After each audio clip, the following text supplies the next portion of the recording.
السلام علیکم ورحمۃ اللہ وبرکاتہ۔ بسم اللہ الرحمن الرحیم، الحمد للہ وکفا وسلام علی عبادہ الذین اصطفیٰ، اما بعد۔ دوستو بھائیو، آج رمضان مبارک کا 19واں دن ہے اور رات 20 ہوگی، اور کل رمضان 20 تاریخ ہوگی تو رات 21 کی ہوگی، جس کو ہم تاخرات کہتے ہیں، اور عشر اواخر میں ہم داخل ہوں گے۔ ظاہر بات ہے کہ رمضان مبارک کی خصوصی سوغات جو اللہ رب العالمین نے ایمان والوں کے لیے، جنت والوں کے لیے اور اپنے خاص بندوں کے لیے، جن پر اللہ تعالیٰ کی خاص عنایت ہوتی ہے اور اللہ رب العالمین ان کو توفیق عطا فرماتا ہے، جو اللہ تعالیٰ کے متقی اور نیک صالح بندے ہیں، اور جو دنیا سے بڑھ کر ان کی مقصد زندگی آخرت ہوتی ہے، ایسے لوگوں کے لیے یہ عزیز راتیں، جن کو ایک ایک لمحہ اپنی زندگی کا سب سے قیمتی بناتے ہیں، ایسے لوگوں کے بارے میں آپ کو کچھ باتیں بتانا چاہتا ہوں کہ کیسے انہوں نے راتوں میں نماز پڑھی، ان کی راتیں کیسے ہوتی تھی۔ اور قرآن کریم میں اللہ رب العالمین نے فرمایا،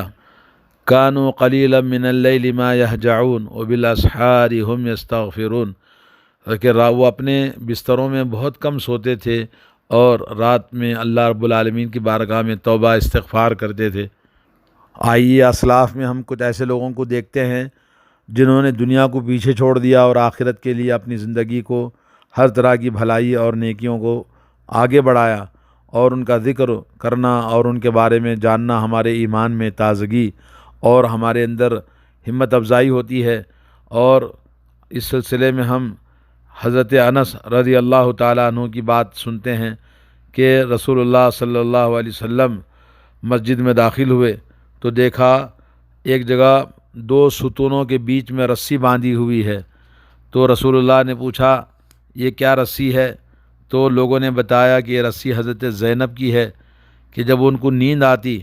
تو نیند کو بھگانے کے لیے رسی کا سہارا لیتے اور عبادت کرتے تھے، یعنی اتنی عبادت کرتے تھے کہ رات میں نیند کا غلبہ بھی ہو تو وہ رسی کے سہارے اپنی نیند کو بھگا کر عبادت کرتے تھے۔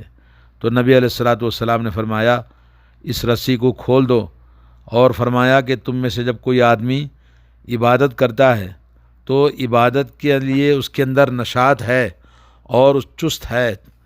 تو عبادت کرے، اگر اس کے اندر چستی نہیں، سستی آ رہی ہے اور اس پر نیند کا غلبہ ہے تو اس کو سو جانا چاہیے۔ عبادت سستی اور کاہلی اور غفلت میں عبادت نہیں ہوتی ہے۔ تو اس سے یہ معلوم ہوا کہ امہات المؤمنین بھی کس طرح سے سختی کے ساتھ عبادت راتوں میں جاگتے کیا کرتے تھے، اور نبی علیہ الصلوۃ والسلام نے کہا کہ اللہ والے راتوں میں جب عبادت کریں تو چستی اور نشاط کے ساتھ، یعنی کاہلی کے ساتھ نہیں ہونے چاہیے، کیونکہ یہ حدیث صحیح بخاری صحیح مسلم میں ہے۔ قرآن کریم میں اللہ نے فرمایا کہ وَإِذَا قَامُوا إِلَى الصَّلَاةِ قَامُوا كُسَالَىٰ يُرَاءُونَ النَّاسَ وَلَا يَذْكُرُونَ اللَّهَ إِلَّا قَلِيلًا۔ منافقوں کی صفت بتائی کہ وہ جب نماز میں کھڑے ہوتے ہیں تو کاہلی اور سستی کے ساتھ کھڑے ہوتے ہیں اور اللہ تعالیٰ کو بہت کم یاد کرتے ہیں۔ عبداللہ بن قیس تابعی ہیں، کہتے ہیں میں حضرت عائشہ ام المؤمنین رضی اللہ تعالیٰ عنہ کے پاس آیا تو آپ نے مجھے نصیحت فرمائی، اے عبداللہ، رات میں قیام کرنا نہ چھوڑو، اس لیے کہ نبی علیہ الصلوۃ والسلام رات میں قیام کرنے کو کبھی نہیں چھوڑتے تھے، اور جب بیمار ہوتے یا سستی اور طبیعت میں کاہلی ہوتی تو پھر آپ بیٹھ کے نماز پڑھتے تھے۔ یہ حدیث سنن ابو داؤد کے اندر صحیح سند کے ساتھ آئی۔ اور رات کی نمازیں، جیسا کہ ابھی تاخراتیں ہماری شروع ہونے جا رہی ہیں، تو نماز میں قرآن دیکھ کے پڑھتے ہیں یا کہ بغیر دیکھے پڑھتے ہیں، یا چھوٹے چھوٹے سورے جو آپ کو یاد ہیں، چاہے وہ 10 رکعت پڑھے، 20 رکعت پڑھے، 40 رکعت پڑھے، جتنا چاہے آپ پڑھ سکتے ہیں۔ تو حضرت عائشہ رضی اللہ تعالیٰ عنہ سے پوچھا انہوں نے کہ نبی علیہ الصلوۃ والسلام اونچی آواز سے پڑھتے تھے کہ آہستہ آواز سے پڑھتے تھے؟ قالت کل ذلک فعل، وہ تمام طریقے، چاہے وہ اونچی آواز سے پڑھنا تو اونچی آواز سے بھی پڑھتے تھے کبھی، اور کبھی آہستہ آواز سے پڑھتے تھے۔ یہ حدیث مستدرک حاکم کے اندر موجود۔ مستدرک حاکم میں ایک اور حدیث ہے کہ نبی کریم صلی اللہ علیہ وسلم تہجد کے وقت میں مسجد میں آئے تو دیکھا کہ ابو بکر صدیق رضی اللہ تعالیٰ عنہ بالکل آہستہ آواز سے نماز پڑھ رہے ہیں، اور حضرت عمر کے پاس سے گزرا تو دیکھا کہ بہت بلند آواز سے پڑھ رہے ہیں۔ تو ابو بکر سے پوچھا کہ آپ اتنی آہستہ آواز سے کیوں پڑھ رہے ہو؟ تو ابو بکر نے جواب دیا کہ یا رسول اللہ، جس کو میں سنانا چاہتا ہوں وہ میری بات سن لیتا ہے۔ اور جب حضرت عمر سے پوچھا کہ اتنی اونچی آواز سے کیوں پڑھتے ہو، تو انہوں نے کہا میں شیطان کو بھگانا چاہتا ہوں۔ تو پھر اس کے بعد کہا کہ میں سونے والوں کو بھی جگانا چاہتا ہوں۔ تو اللہ کے نبی صلی اللہ علیہ وسلم نے حضرت ابوبکر سے کہا ذرا آپ اپنی آواز کو اونچی کر لیں، اور حضرت عمر سے کہا ذرا اپنی آواز کو پست کر لیں، یعنی نیچے کر لیں۔ لیکن اس حدیث سے معلوم ہوا کہ راتوں میں وہ لوگ عبادت کیا کرتے تھے الگ الگ۔ تو اس طرح سے یہ تاخیراتیں اور یہ رمضان کی بہت ہی خوشگوار موسم، گھروں میں لاک ڈاؤن اور کرونا وائرس کا وبا سروں میں منڈلا رہی ہے، تو اللہ کی بارگاہ میں زیادہ زیادہ عبادت کریں۔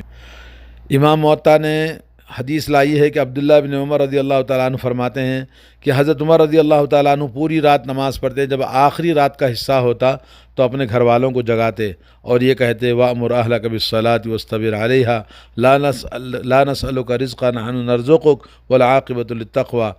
اللہ تعالیٰ سورہ طٰہٰ میں آیت نمبر 132 میں فرماتا ہے اے نبی اپنے گھر والوں کو نماز کا حکم دو اور خود نماز کے اوپر قائم رہو، اور ہم آپ سے روزی نہیں مانگتے، روزی ہم دیتے ہیں آپ کو، اور آخر کامیابی متقی لوگوں کی ہوتی ہے۔ تو آج ہمیں رزق کی بھی ضرورت ہے اور کامیابی بھی چاہیے، بلاؤں سے وباؤں سے بچنے کے لیے اور عاقبت کو درست کرنے کے لیے ہمیں رات میں جاگنا، نماز پڑھنا بہت ضروری ہے۔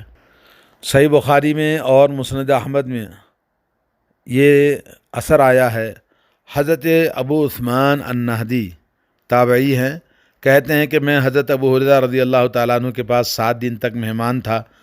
تو دیکھتا تھا کہ حضرت ابو ہریرہ نے رات کو 3 حصوں میں تقسیم کیا ہوا تھا، ایک حصہ اپنے لیے، ایک حصہ آپ کی بیوی کے لیے، اور ایک حصہ آپ کے خادم کے لیے، الگ الگ جاگ کر نماز پڑھتے تھے پوری رات۔ تذکرۃ الحفاظ میں علامہ ذہبی نے لکھا ہے کہ سلیمان التیمی، ان کے پاس 2 بیویاں تھیں، تو انہوں نے رات کو 3 حصوں میں ان دونوں کے بیچ میں تقسیم کیا ہوا تھا۔ اور حسن بن صالح یہ صحیح مسلم کے راویوں میں سے ایک ہیں، کہتے ہیں کہ انہوں نے اور ان کے بھائی اور ان کی ماں تینوں نے رات کو 3 حصوں میں تقسیم کیا ہوا تھا عبادت کے لیے، اور جب ان کی ماں کا انتقال ہوا تو 2 بھائی آدھی آدھی رات نماز پڑھتے تھے، اور بھائی کا جب انتقال ہوا تو پوری رات اکیلے ہی نماز پڑھتے تھے۔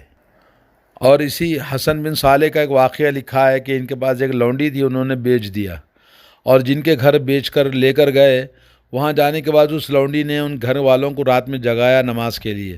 انہوں نے کہا کہ کیا فجر کی نماز کا وقت ہو گیا؟ بولے نہیں، یہ تو رات ہے، رات میں تہجد پڑھنا ہے، اٹھیے نماز کے لیے۔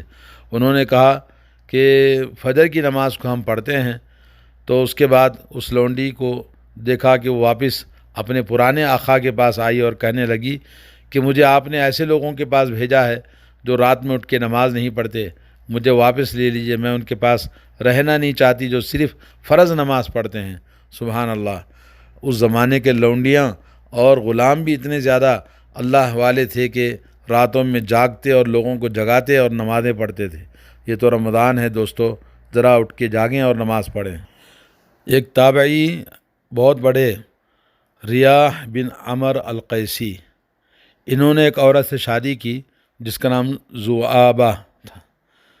اور شادی کے بعد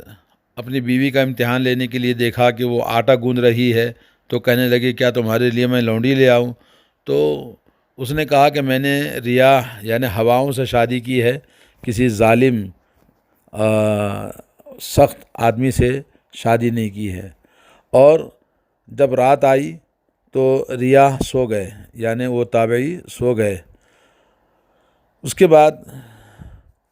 ان کی بیوی جو ذؤابہ تھی ان کو جگائی، بولے ریاح اٹھو نماز پڑھو،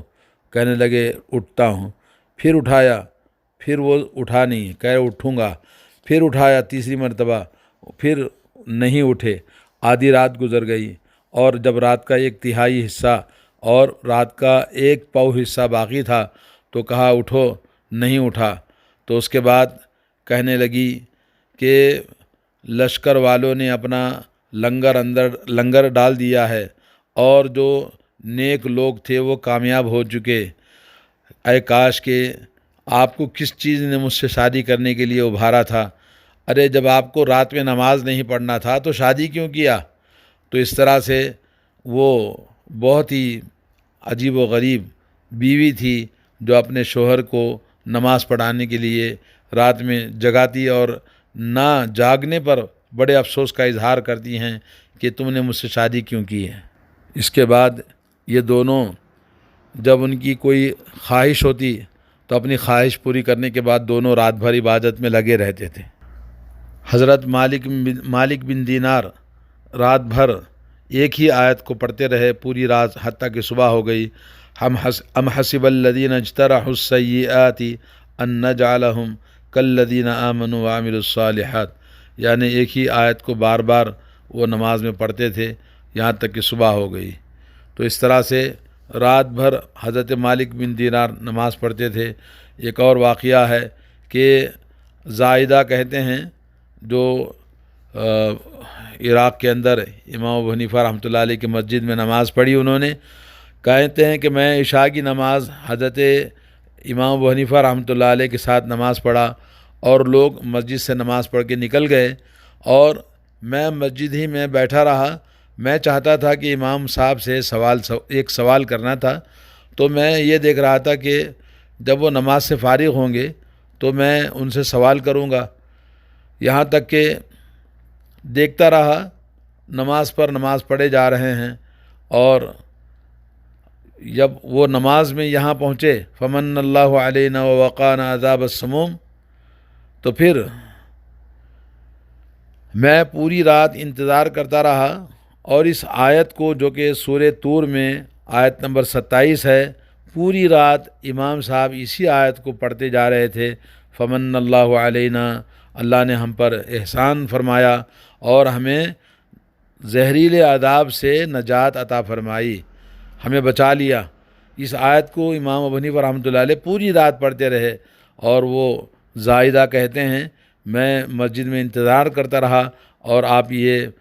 نماز پوری رات اس طرح سے پڑھی کہ فجر کی اذان مؤذن نے دے دیا، آپ کی نماز ختم ہوئی۔ تو اس طرح سے یہ کچھ اللہ والوں کے قصے ہیں جو راتوں میں جاگتے تھے۔ اللہ تعالیٰ سے دعا ہے کہ اللہ تبارک و تعالیٰ مجھے اور آپ کو، تمام مسلمانوں کو، ان مبارک دنوں میں راتوں میں جاگنے، اللہ کی بارگاہ میں عبادت کرنے اور اپنے قیمتی اوقات کو ضائع کرنے سے اللہ تعالیٰ ہمیں بچا لے اور ہماری دعاؤں کو سن لے، اور اللہ رب العالمین مسلمانوں کی جو مصیبت ہے اس وقت اللہ تعالیٰ دور فرمائے۔ خاص طور پر ہندوستان میں ہندوؤں کے ظلم و ستم اور ان کی داستانیں جو ہم سنتے ہیں دیکھتے ہیں، اللہ رب العالمین ان ظالموں کو ہدایت دے یا انہیں نیست و نابود فرما دے۔ اللہ رب العالمین مسلمانوں کو ہدایت دے، اللہ مسلمانوں پر رحم فرمائے۔ اللہ تعالیٰ اللہم اعز الاسلام والمسلمین واخذل الکفرۃ والمشرکین ودمر اعداءک اعداء الدین۔ والسلام علیکم ورحمۃ اللہ وبرکاتہ۔